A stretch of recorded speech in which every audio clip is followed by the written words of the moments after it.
Warning: Damian Andrews' growing revenue and profit, if implemented, will put more money in your pocket. Please use with caution.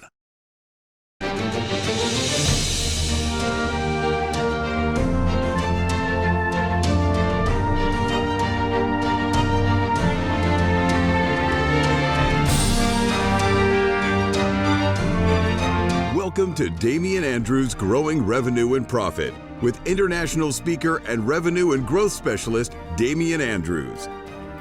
This is your source for practical, usable, and simple action steps that you can do every day to put more money in your pocket. And now, the host of Damian Andrews' Growing Revenue and Profit, Damian Andrews.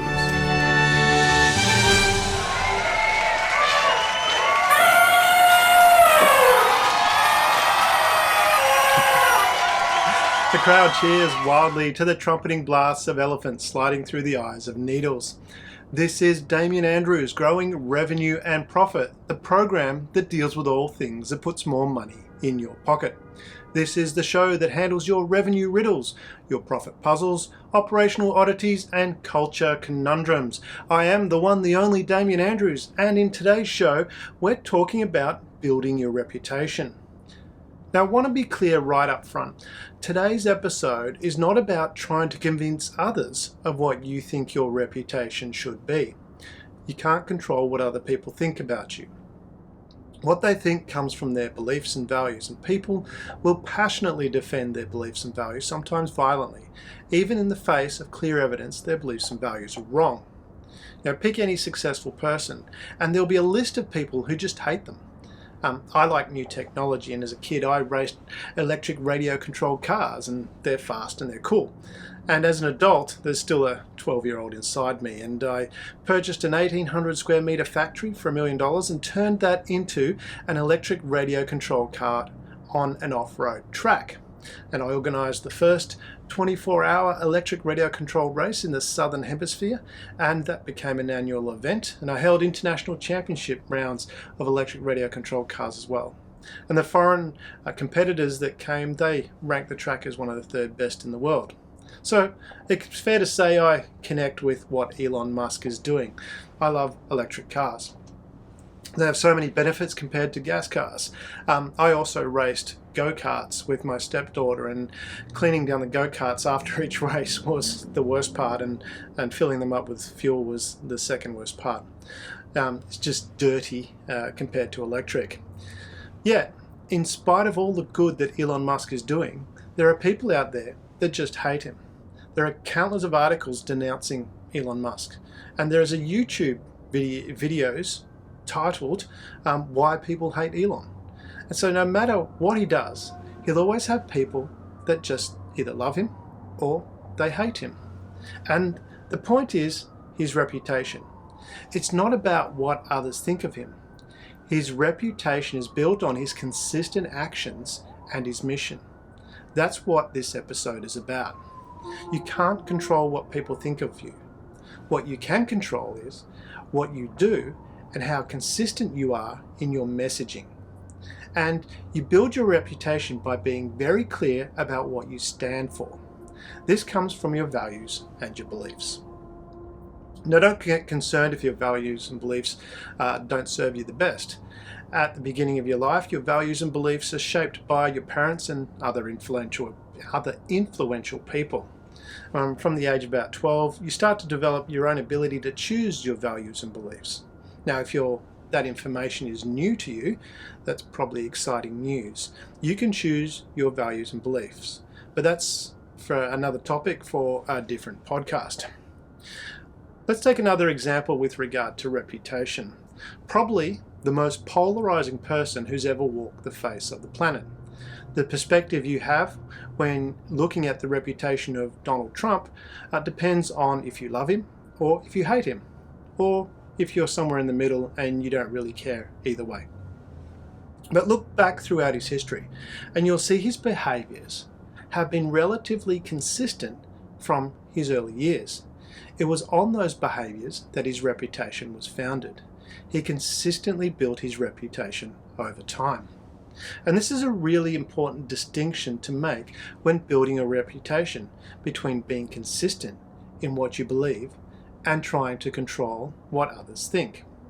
If you have control, you do have control over what you do and how you think. You can never control what other people think. Take another example. From those of you who are from a Christian faith, this person will be particularly relevant to you, and I would suggest that most others have heard of him as well. Jesus. And in the form of the man that walked the planet building his reputation. After being baptized in his mid-30s, he had a short career as a traveling preacher and a healer, during which he attracted considerable attention. And this was both of people that loved him and also hated him, such that when he went to observe Passover in Jerusalem, he was arrested, tried, and executed. His reputation was so strong amongst his followers and disciples that they converted other people to his belief in him, which eventually led to a new religion being Christianity. Jesus really highlights the point that no matter how good you might do, there will always be people who have a different opinion and will try and denounce what you do. So when talking about reputation, too many of us focus on trying to influence others that they should like or support your ideals. Convincing others that you're a good person. Now, this is a fruitless exercise to try and convince others to change their beliefs. It's also a distraction from achieving your compelling future. When building your reputation, let's reframe. Don't focus on what others think of you. You can't control what others think. Focus on who you are, on your character, your values, and your beliefs. Be consistent in projecting those values and beliefs to the world, and you will build your reputation. Some people will love what you do. Others might hate it, but you don't have control over that. What you have control over is choosing your compelling future and taking action towards that end. Now, as you take those actions and share them with the world at large, your reputation will be built. And as you build your reputation and your reputation gets known, people that connect with what you are trying to achieve will join you on your journey. Building a reputation takes consistency and time. Repeated actions in the same direction is what it takes to succeed.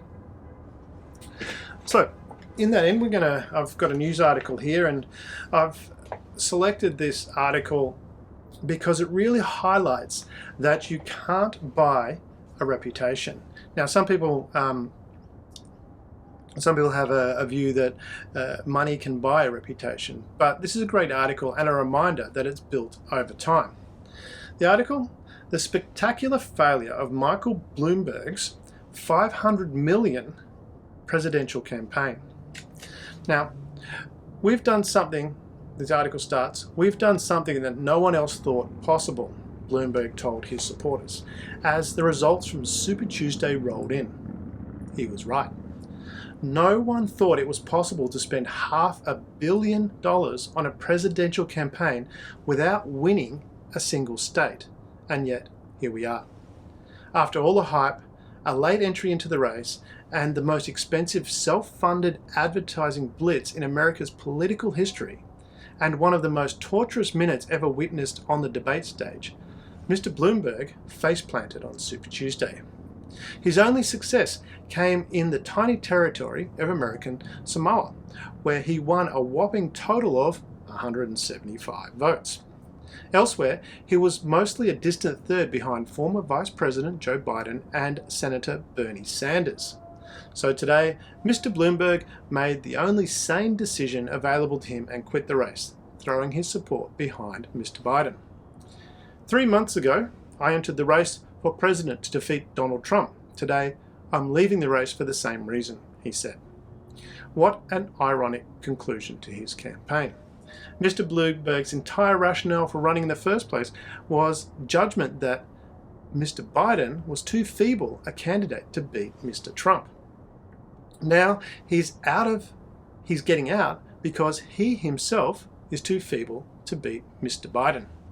And it's certainly not due to lack of resources. Mr. Bloomberg poured $500 million US of his own personal money into this campaign. The Washington Post broke it down by state, and the numbers are no less staggering. Mr. Bloomberg spent $52 million on ads in Texas, $74 million in California, $12 million in Massachusetts, $9 million in Alabama, $13 million in Minnesota, $8 million in Tennessee, $15 million in North Carolina, and $7 million in Vermont. You get the point. He spent a lot of money. He lost one of those states in California to Mr. Sanders, and the rest to Mr. Biden, who hardly spent anything at all because he barely had any money. The idea that we're sitting here tonight, he's won Minnesota, he's won Massachusetts, with no money. And I cannot stress this point. No staff, no money, said the former Virginia governor yesterday. In Virginia, not a single television ad campaign was purchased by the Biden campaign. 0 ads, nothing, yet he still won. Mr. Biden's astonishing Super Tuesday surge is the ultimate proof that money, while important, is not everything in politics. The smouldering wreck of Mr. Bloomberg's campaign proves something similar, that money, on its own, will never be sufficient. Perhaps that sounds a little bit trite, but for a long time, it really did seem that Mr. Bloomberg's money might be enough. Aside from the ads, it brought him breathless media coverage, a huge ground staff, dozens of endorsements from the Democratic politicians, and unparalleled data operation and a nice surge in the polls.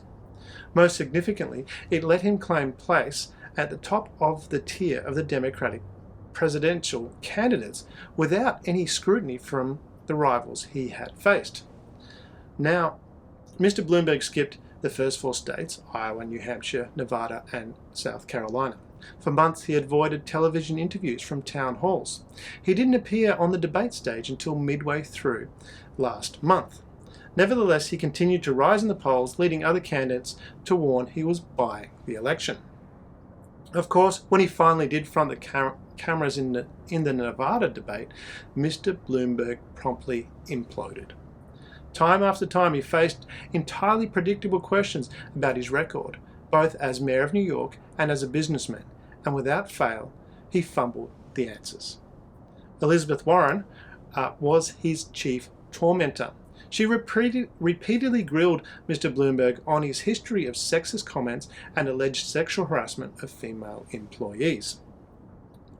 I'd like to talk to you about who we're running against, a billionaire who calls women fat broads and horse-faced lesbians. And no, I'm not talking about Donald Trump.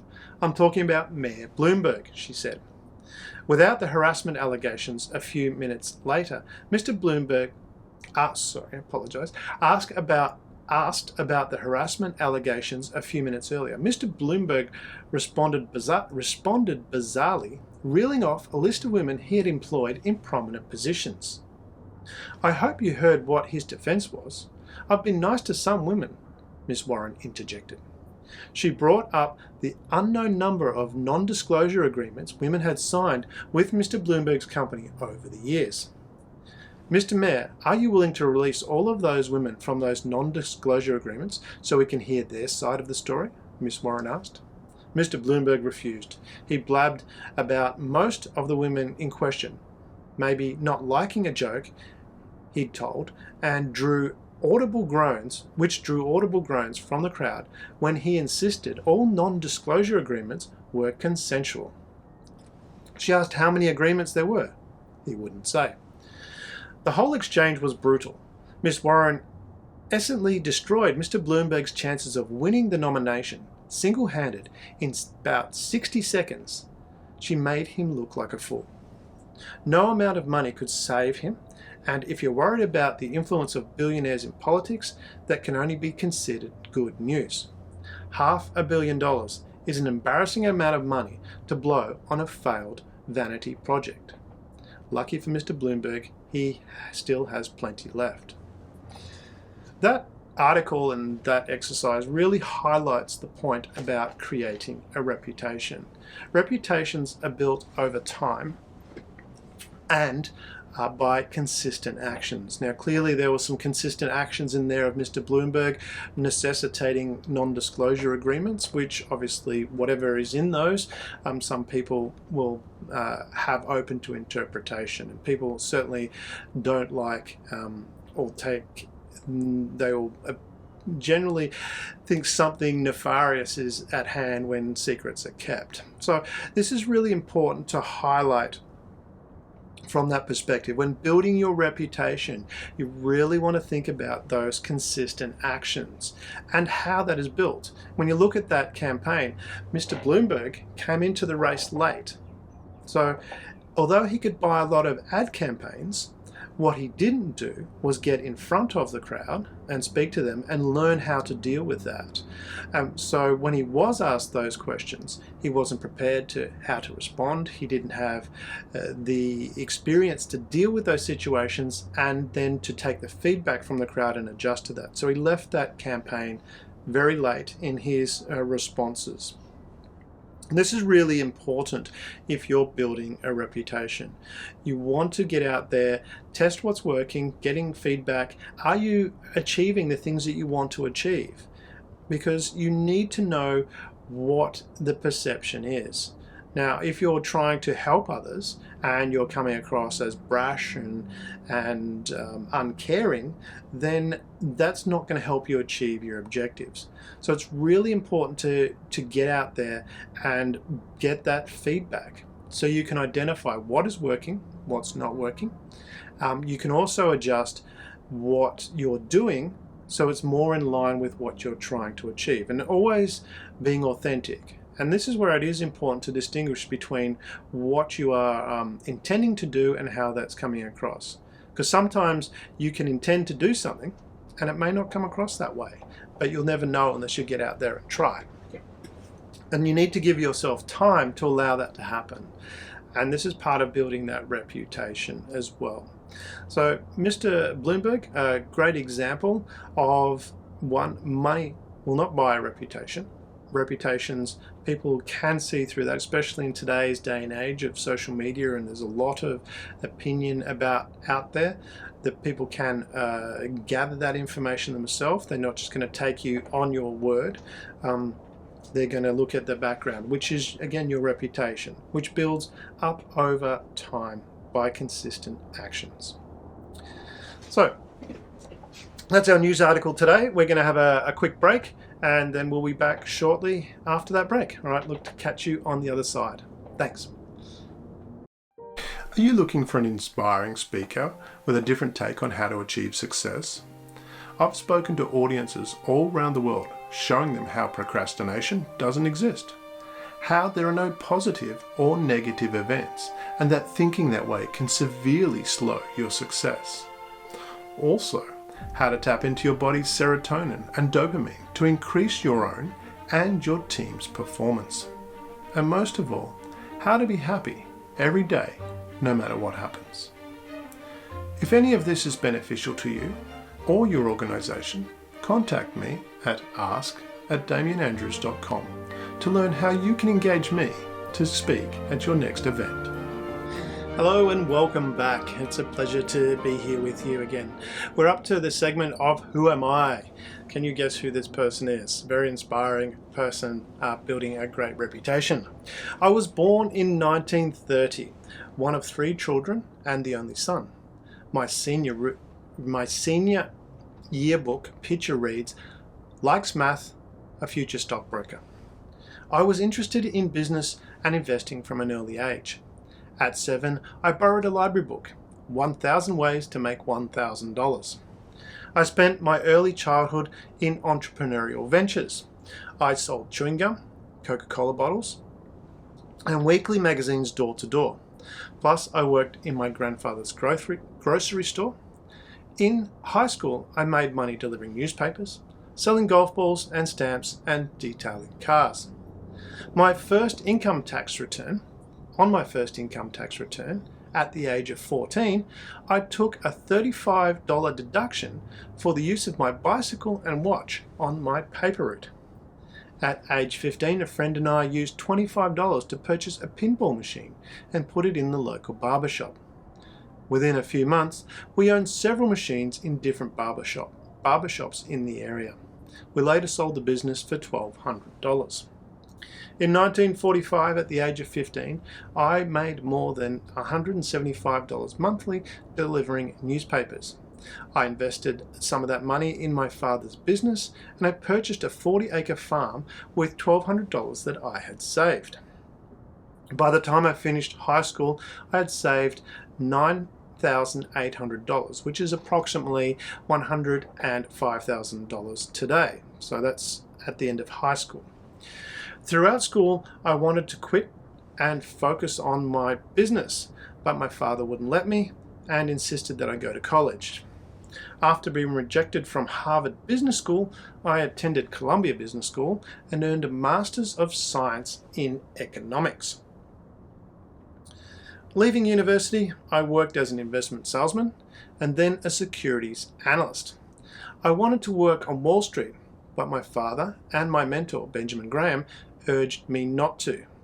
I even offered to work for free for my mentor, but he refused. I returned to my hometown and worked as a stockbroker while taking a Dale Carnegie public speaking course. I began teaching investment principles for night classes, and I purchased a gas station as an investment, which turned out to be unsuccessful. I married in 1952, and my wife and I had 3 children. By 1956, my personal savings was $174,000, which in today's money is $1.6 million. I invested and created a number of business partnerships over the next 6 years and became a millionaire by 1962, at which point I merged all my partnerships into one and then invested in and took control of a textile manufacturing firm. This became the holding company for my future investments. I built my reputation on buying undervalued companies and holding onto their stock for long periods of time. In 1990, I became a billionaire. Around the turn of the millennium, my investment philosophy was often ridiculed as outdated because I would not invest in the booming tech companies of the dot-com bubble. Today, my net worth is $86 billion, and my holding company, Berkshire Hathaway, has a market capitalization of $527 billion. Of course, I'm talking about Warren Buffett. Now, Warren Buffett is a great example of what it takes to build a reputation. I mean, at age 7, he became interested in investing. He borrowed a book, 1,000 Ways to Make $1,000.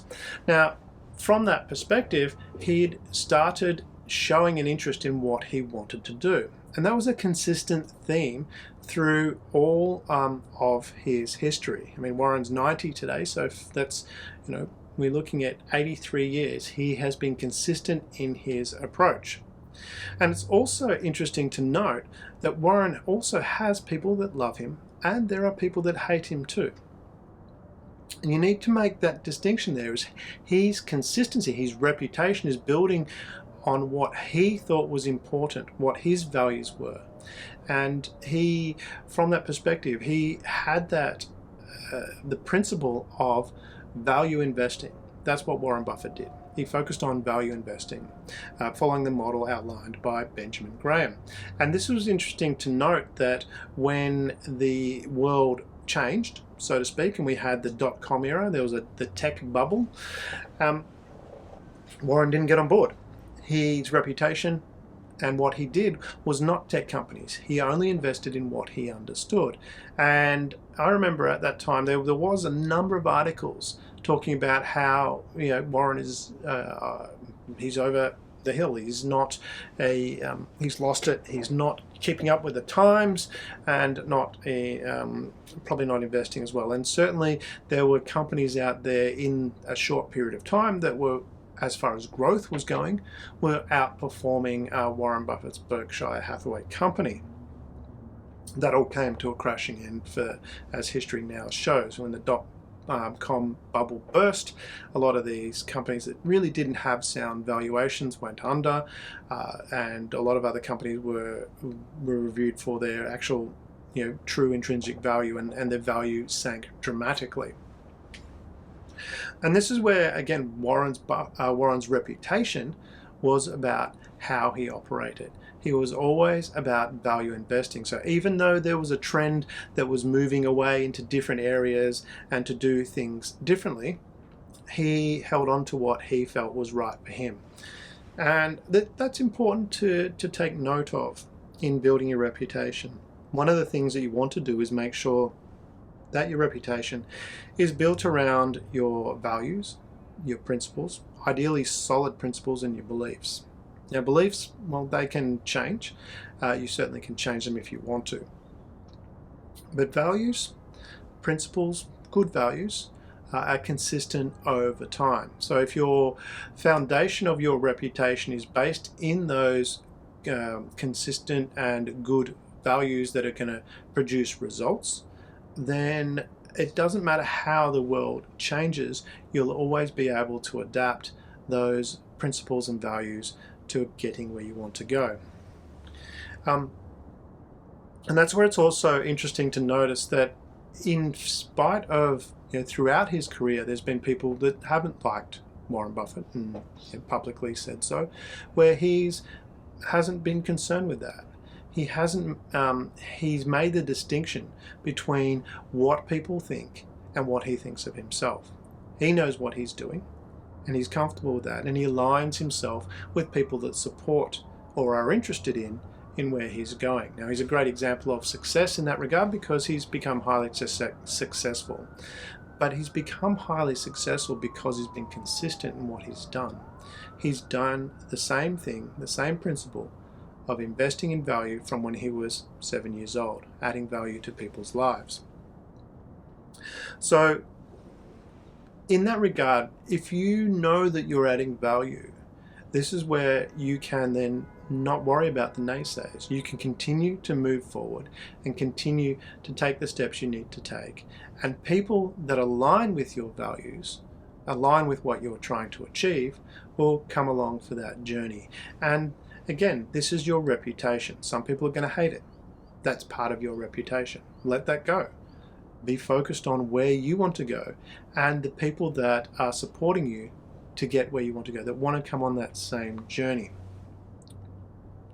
And have those consistent behaviors. That's the difference that you want to make, is you want to focus on the consistent behaviors that are going to move you forward to where you want to go. And if you do those consistent behaviors over time, you will build the reputation of who you are, and people will connect with that. There will be people that will connect with that. So that's our inspiring person today, Warren Buffett, who has for 90 years, he's been alive for 90 years, built a consistent reputation as a value investor and created one of the most valuable companies in the world and is one of the most richest people in the world.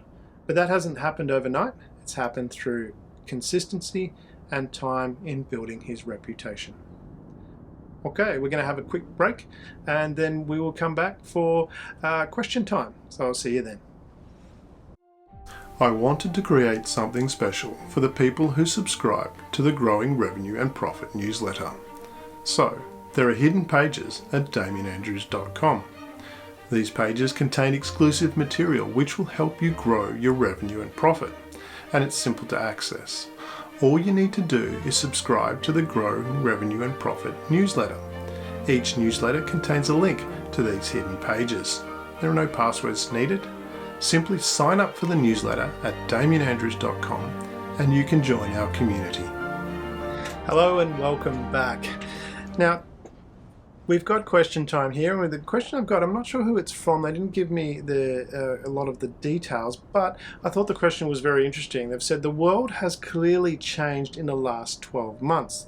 Lockdowns and restrictions are operating Lockdowns and restriction operating have had a significant impact on my revenue of how my business operates. I own a small retail store selling boutique luxury items to high-end clientele, and I'm wondering if my clients will still remember my business and how to reach them.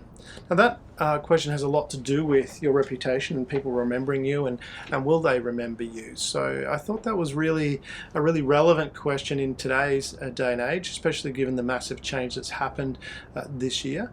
But also too, I mean, life is about change and continues to change. So how do we build that reputation so that people do remember you? And I think they're certainly not alone in today's world, because the world has changed, the way many companies are doing business, and will forever be different.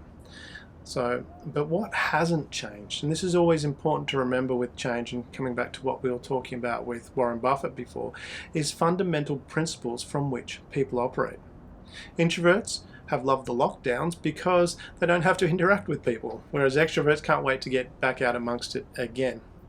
And from the sounds of what the person wrote, is that they have a very clear, unique value proposition within their business. They're selling boutique products to wealthy individuals.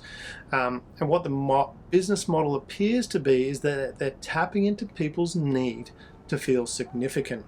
High-end luxury items are not something that everybody can afford, and those that can savor those purchases. I mean, they show them off in their homes and their businesses, and they're kind of like trophies of their success. So you appear to have created a great niche in that regard. You're selling to a specific clientele, specific products that fill a specific need. Now, will people remember you? Well, your reputation plays a big part in this. I mean, how well you served your customers in the past is part of how your reputation is created. And this is where your systems for your customer interaction are very important. Building a reputation, again, is all about consistency. If you don't already have a customer interaction system in place at this time, then it's probably time to create one. How you do that is you role play the interaction with customers. So you imagine a customer comes into the store. What do you say? How do you greet the customer? How do you interact with the customer? So you run through that every touch point, step by step, with and write out what happens. So you create this document which shows this is how I will interact with the customers, or how my staff will interact with the customers. And what you say when you greet customers, how you interact with them, how you make follow-ups with your customers. So you document all that out. And then that becomes a system for how you interact with your customers. So that's how you create that consistency. Consistency comes from having a system in place that you can follow to make sure that you do that. But if your business is more and you have staff, or multiple staff, you want to be able to make sure that everyone is doing the same thing. The other point with regard to creating a great reputation is to have regular contact with your customers. And this is a great way. This is how they are reminded of who you are and how you operate. Now, if they can't come to your store because of a lockdown, then you need to find other ways of communicating with them. And this is where having a customer database is really handy. If you already have one, that's great. You can contact your customers and offer them some value. That way you can stay in touch with them. You could send them some useful information about what's happening, or send them a joke, something like that, of that nature, just as a light touch point. Or you can offer coupons and discounts for when you reopen, or let them know of other great products that you'll have in stock when you reopen. And even a simple message just saying you're thinking of them. And that you appreciate the business that they have given you in the past. You give them a reason to feel special by your contact. So this is what you want to do, is make sure that when you're communicating with them, that you are making them feel special. And remember that they've probably purchased from you to fulfill their significance need. So you want to make them feel special when you contact them. Now, if you don't have a customer database, then now is the perfect time to start one. Build up an email contact list is the best way to do this. While social media has its advantages, there's no guarantee that your messages will be reached by your intended audience. Whereas an email list, these are people that have voluntarily given you their details, and so they're expecting you to be in touch with them. Now, to do that, contact your web developer and you set up your website with an email opt-in and a lead magnet. Now, a lead magnet is something simple that adds value that you exchange for them being provided with their email. And that can be a report, a workbook, a discount, a trial period, and there's a number of things that you can use as a lead magnet. Now, that's where you start from, and it's going to take some time to build up this contact, and obviously it's a little bit more challenging if you don't have the store open, but you can reach out to people you do have contact information from, offer them something of value to give you referrals, and then reach out to those people.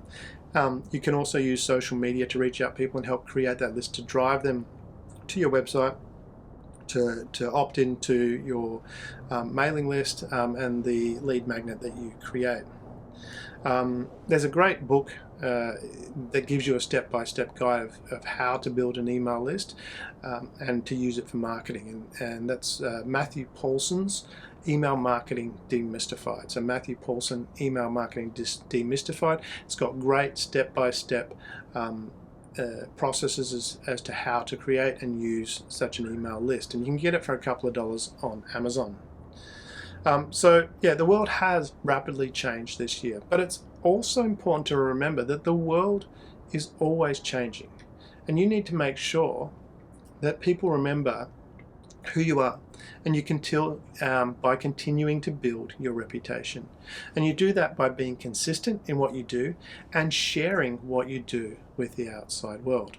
So put those steps in place, and you won't have to worry anymore if people remember you, because they always will. Now, if you have a question about growing your revenue and profit that you'd like to be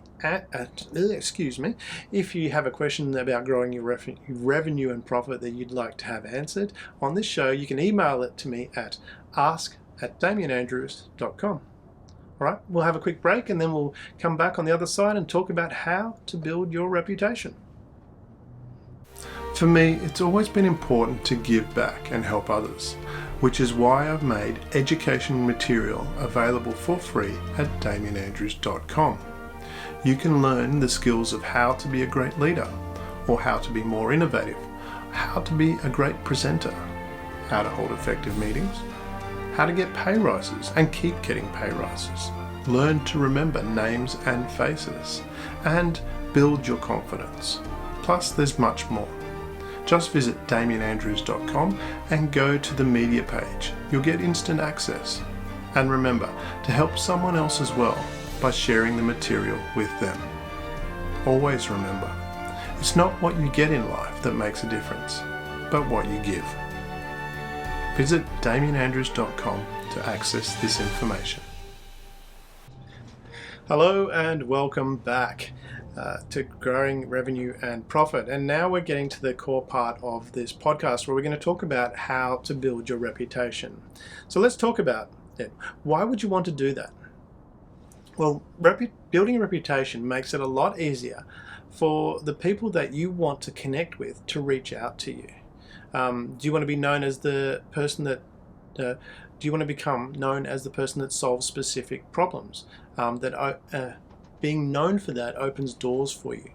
It makes it easier if you don't have to hustle to get your business, because new business comes to you, and you get to pick the clients that are best suited for you as well. So when you have that reputation, you have people that actually contact you because they want to work with you, but also too, you get to choose between the best of the clients, because people are chasing you. Whereas if you go the other way, if you're chasing clients and you don't have a good reputation, or you're not known at all, that makes it a little bit more challenging to get those clients, because you've got to prove who you are. And that also, it takes a while to convince them. And Richard Branson talked about that a lot in the early days of Virgin. He used to spend a lot of time trying to convince people of what he was going to do and that they had a good reputation. Whereas now, people generally know who the Virgin Group is, and when he goes in, he doesn't have to establish that reputation. So that's the advantage of building a reputation. Well, certainly one that works for you. The other thing I want to point out is, we're coming back to Warren Buffett here, when he famously said, it takes 20 years to build a reputation and 5 minutes to ruin it. I think you'll do things differently when you think about that. So, far be it for me to disagree with Warren Buffett, but I'm going to on this occasion. But I do want to highlight that it doesn't necessarily take 20 years to build a reputation. A friend of mine asked me to help out with one of their clients. They're engaged to do work as part of a major upgrade for the Melbourne airport.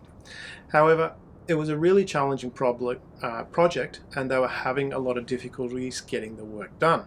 Now, I took over the project, and on the first day I discovered what a disaster this company was in. My first day on helping with this project started at 7 a.m. guiding two teams. There were 8 people. They were working on shift works as a day shift and a night shift. And there was another 4 people in the team working back in the factory.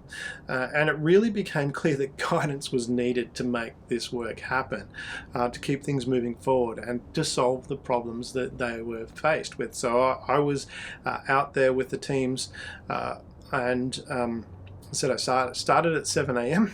and I ended up staying on site, sorting through and helping through those problems until 3:30 a.m. the next morning. I went home for a quick nap, and I came back to site at 8:30 in the morning for a meeting with the head contractor. Now, in that meeting, I learned that the company I was helping was about to be kicked off the project.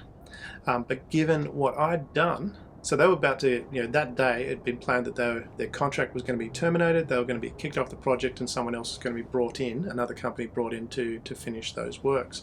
But given what I'd done on the previous day, the head contractor said the company can stay on the proviso that I continued to be in charge. So my reputation of getting things done was established in less than 24 hours. And I share that because your reputation is built on your interaction that you have with the outside world. And this makes a big difference. So how you interact, each step that you do, every action that you do with the outside world builds your reputation. Now, building a reputation of referrals from other people will take a little bit more time, but your immediate interaction with people starts to build that reputation. This is where that's really important. And the example I'd like to point out with that is greeting people with a smile. I mean, just greeting people with a smile is a step towards building your reputation. Now, of course, building a global reputation can take a little bit more and certainly a number of years. So many people get to know who you are and through those referrals. But the principle remains the same. Consistent action over time is how you build your reputation. It starts with that first interaction. You can build an initial interaction, an initial reputation. You build that immediately from your first action with people. And that's what I wanted to highlight there. It doesn't necessarily take 20 years to build a reputation. Your reputation starts with every action, the first action that you do, and it is built with every subsequent action. And what you're really doing here, and you think this a bit through a bit more, is you're building your brand. You're building your reputation. Building a reputation at its core is marketing. You're letting the world know who you are and what you're about. Now, there are multiple ways of communicating your reputation / brand to the world, from email marketing, social media, blogs, white papers, podcasts, webinars, videos, ebooks, workbooks, photos, teleseminars, infographics. These are just to name a few. There's lots of ways to communicate your reputation to the world. And what we're dealing with here today is what builds up your reputation. So you are clear on that information you communicate. Because your reputation, ideally you'd build a reputation that serves you, and be conscious of that. Make that a conscious choice. You want to be aware of how you're behaviors with the public or with people affect your reputation. So you need to be clear about what it is that you want to be projecting, and that comes back to your values, comes back to your beliefs and the principles under which you operate. Once you're clear about that, then you can define what actions you need to do to project that to the world. So another thing to consider too, it doesn't really matter if you're doing this for business or for charity or even in your personal relationships. What you must do is deliver value if it's to be useful. So in building a reputation, what you want to be doing is building that value. I mean, if you don't offer value to your customers, why would they give you money? If you don't offer value to a charity that you're helping, then they're probably better served getting others to do what you're there to do. And in your personal life, if you don't offer value to your partner, then you have a one-way relationship that will probably dry up very quickly. So to reach your intended audience, you need to offer value that is relevant to them. That's really important. It needs to be relevant. For your customer, you do this by solving a problem they have. That's where it becomes relevant. For your customer, if they've got a problem, you solve a problem, you're relevant to them and you're adding value, and you build your reputation on that. And fundamentally, the same principle applies in your personal relationships as well. Both people, if it's a personal, intimate relationship, you're both filling gaps by being together, and you become more because of that. So how do you build your reputation? Well, the first thing to do is to be consistent. Let's look at the reputation of McDonald's. Most people have heard of the restaurant chain McDonald's. It's probably one of the most successful restaurant chains in history. And when you go into McDonald's, you know exactly what to expect. Their stores are almost mirror images of each other, no matter where you are in the world. Now, it doesn't matter if you like or dislike McDonald's. This is not about whether you like or dislike them. It's about their reputation. And their reputation, whether you like or dislike them, is the same to you. It doesn't matter which restaurant you go to, you'll feel the same way. In fact, you don't even have to go to the restaurant, and you will know how you feel about them. So over time, McDonald's has built its reputation with you.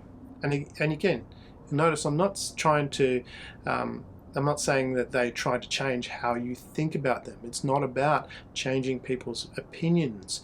It's about building the reputation of who you are. And if you hate McDonald's, there's probably absolutely nothing they can do that will change your opinion. The point is, they behave in a consistent manner which creates their reputation and adds value for the people that they're aiming for as their target customer. Now, if you want to build your reputation, you need to operate in a consistent manner. Now, all too often people, they take that first step and they start behaving in a certain way. And then shortly after, they'll change and operate another way. And so your reputation is about people knowing what to expect from you. And if you're not consistent, so if you're changing how you're operating, those people that initially connected with you because they liked how you're operating, and then if you switch to something else, all of a sudden there's a disconnect there. They don't connect to that anymore. So they move on to someone else that behaves in a similar manner. So building consistency, build consistency in how you project yourself to the outside world is your first step into building your reputation. The other element you want to focus on is time. Consistency is further developed over time. Now, I immediately built a reputation of being able to get things done on that first night at the airport. And this was further solidified each time I was at the airport. In everything I did with them, I demonstrated how I was committed to doing a great job. Now, what time does is it builds stronger memories within people. Had I just been there for the one night, the memory of what I did probably would have soon faded. However, the project took another half a year to complete, and in that time, the memory of what I did stuck within the people there. And I still get calls from time to time seeking assistance from key people that were on that job. Now, in every great business, there's a reputation that's built over time. Nike built its reputation over time. Apple did the same. And same with other people as well. Richard Branson, Sarah Blakely, and any entrepreneur that inspires you. Look back at how they operate and you'll notice that they use time to consistently deliver the same message. Now, what many people don't realize is that it takes time to build a reputation. So they start doing something and they don't see an immediate result and they give up and they try something different. And people that started to follow them suddenly are no longer interested because the message is different and they've moved on to someone that has a similar message that they connect with. So to build your reputation, repeat yourself over and over and over again. Another way to build your reputation is to make others the star of the show. Now, this might sound at odds to building your reputation. After all, you are building your reputation. Your reputation spreads much faster when others want to share it willingly. And this comes back to what's in it for them. You come back to the value you're offering. When you're helping others solve problems, chances are they know other people with the same problem.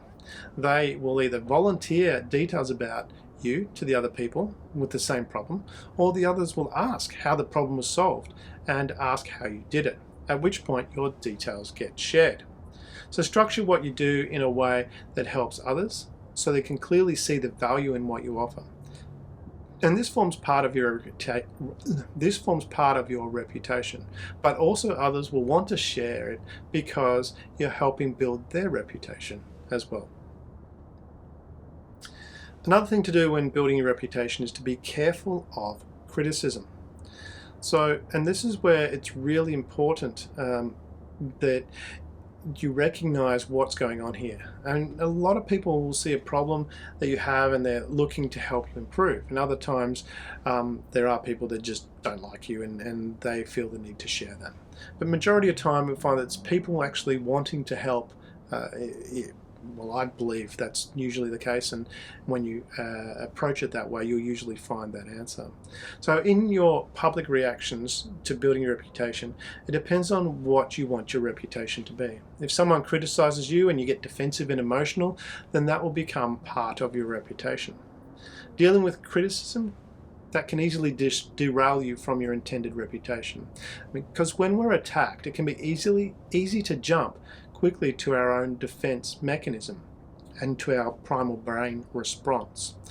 Your primal brain has three possible responses: fight, flight, or freeze. Very rarely are any of these responses the best reaction. So to handle criticism well, first you need to develop your own self-esteem. Just because someone has an opinion doesn't make it right. At the end of the day, you will have your share of haters, and that's just life. So think about your response and choose the one that reflects who you are, your values, and your beliefs. Stay true to who you are, and the best way to deal with criticism, and most of all, is to look how you can learn from it and to grow from it.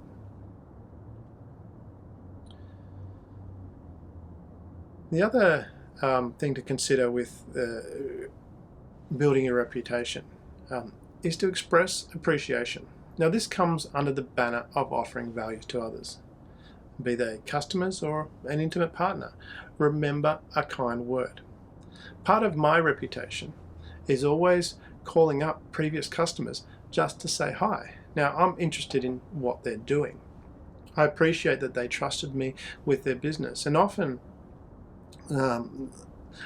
I'll be doing something and some previous work will pop into my head, and I'll just get on the phone and I'll call and I'll say, I just wanted to say thanks for that work that we did at this point in time, and it's they appreciate that. And the other thing too, because that helps build my reputation as someone that appreciates that work. But ironically, what I found with that too, and it purely unintentional, was that many times when I make that call, I go, oh, actually, I've got something else you can help with. So that builds the reputation even further. Another way to build your reputation is do what you say. Now, whether you do or don't do what you say, you're building your reputation. You want to build one well, ideally you want to build one that makes your life easier rather than harder. Now, if you had the good fortune, I've actually had the good fortune of dealing with some really highly successful people, and it's interesting to watch how many deals are done on a handshake. It's much easier to deal with someone when you know they will do what they say. And you can leverage that when building a reputation where you are known as a person that does what you say. So be very careful when you say you're going to do something to make sure that you actually do follow through, because it's really important to building your reputation. And even if something comes out of left field and you can't do it, it's important to address that clearly, but still, if you can't do it, even with the best intentions, it still affects your reputation. And I know from my perspective, I have a list of people that I will always deal with first because I know they'll do what they'll say they do. And at the same time, I'm very reluctant to deal with people that I don't know their reputation for doing what they say. There's far too much risk that I could put my trust in them and they don't deliver, and that creates a much bigger problem for me because I've most likely given my word to other people that something's going to happen. If I'm relying on someone that is not going to deliver, that creates a big problem for me as well. So building a reputation of doing what you say certainly makes it a lot easier, but if you don't do what you say, same token, you're going to be building a reputation regardless. So do what you say is a great way of building your reputation. Another one is don't criticize, condemn, or complain. And this is an old one going back to Dale Carnegie's How to Win Friends and Influence People. But either way, whether you do or don't criticize people, you're building your reputation. And remember, your reputation is built up by your consistent actions with others over time. So you want to build a reputation that's more engaging to others, then you don't criticize, condemn, or complain. Good operators don't want to hear it. I certainly don't want to hear people complaining. I'm just not interested, because what they're doing is they're focusing on the problem, not the solution. And that has little value when you're focusing on the problem. And I don't want to be associating with people that are focusing on the problem. It's just moving too slow and it's not working towards resolution. So don't criticize, condemn, or complain, because that will hold you back from your ability to move forward. And certainly be a reputation that you build and be known for. And the last thing I want to add here is one great way to build a reputation that is more attractive is to smile. I mean, chances are, if you're focused on building a reputation, it's because you want others to work more closely with you, or you're seeking more customers or better friendships. And if that's the case, you want a reputation of being approachable. A person smiling is very approachable. Smiles are welcoming, smiles make you feel good and make others around you feel good as well. And smiles are certainly attractive. And I learned this many years ago when I was working as a young person in the corporate environment. And there was my firm that I was working in across the hallway was a law firm. And I passed the people in the hallway many times and very brief conversations with them. And one day they invited me out for drinks after work, and halfway through the night, one of the girls turned to me and she said she was surprised at how approachable and kind I was, because up to that point I'd come across as a very serious and determined person, were the words that she used. And without realizing it, I'd created this reputation of this very serious person that wasn't easy to interact with.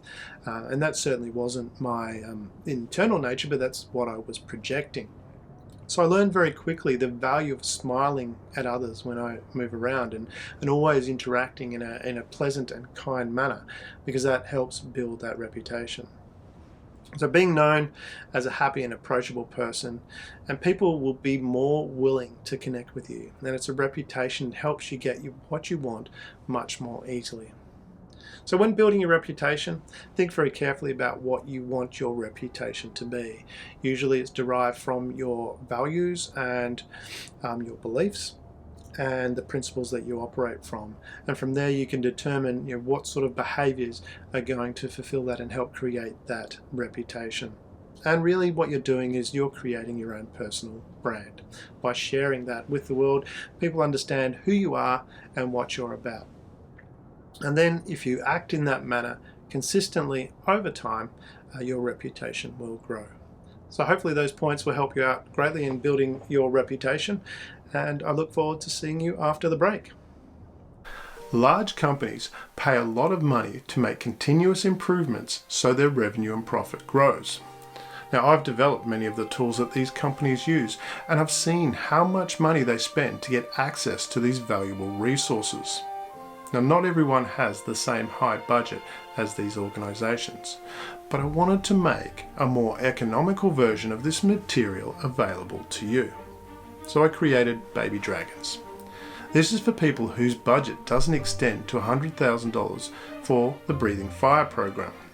Baby Dragons gives you all the fundamentals so you can immediately increase your revenue and profit. You and no more than 5 others will get 1 full day with me and then one-on-one support for the following 3 months. Now, Baby Dragons is for people who are serious about increasing their revenue and profit, but may not have the big budget of large organizations. There are no set dates. If it's right for you, I'll schedule my time around your needs. Baby Dragons costs $2,000 US, and if you'd like to learn more, email me at ask@damianandrews.com. Hello and welcome back. And now we're going to move on to our quote that we're going to analyze. And the quote I have today is, "If I take care of my character, my reputation will take care of itself," by Dwight Lyman Moody. And this really goes to the heart of what building a reputation is all about. It's coming from your character of who you are. And this is where you always need to remember you can't control what people think of you. You can control what you do, and there will always be people out there that don't like you, and there'll be people that do like you or do like what you do. And that's what you want to focus on is building your or projecting your character to the world. This is what I do. This is what I'm about. And you do that by being consistent in how you operate. Be dealing with people in a consistent manner, then they know what to expect. Your tribes of followers, be they friends or colleagues or employees in your business or your customers, they will pay attention to what you do. And that's a reflection of who you are. Now, one way to really to tap into if you're not sure who you are, and one way of doing that is, certainly money, power, and alcohol.